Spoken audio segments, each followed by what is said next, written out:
رزق کی بارش۔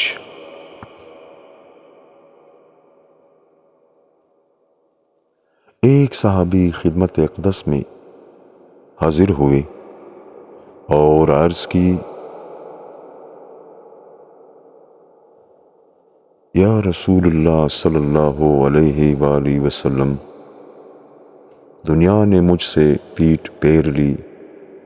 فرمایا، کیا وہ تسبیح تمہیں یاد نہیں جو تسبیح ہے ملائکہ کی، اور جس کی برکت سے روزی دی جاتی ہے؟ خلق دنیا آئے گی تیرے پاس ذلیل وخوار ہو کر، طلوع فجر کے ساتھ 100 بار کہا کر، سبحان اللہ وبحمدہ، سبحان اللہ عظیم وبحمدہ، استغفر اللہ۔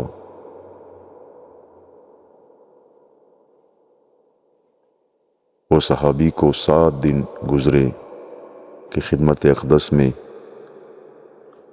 حاضر ہو کر عرض کی، حضور دنیا میرے پاس اس کثرت سے آئی، میں حیران ہوں کہاں اٹھاؤں کہاں رکھوں۔ دوستو، اس دعا کو صبح فجر نماز کے بعد 100 بار پڑھنے سے رزق میں برکت آتی ہے۔ اللہ تعالی ہم سب کو عمل کرنے کی توفیق عطا فرمائے۔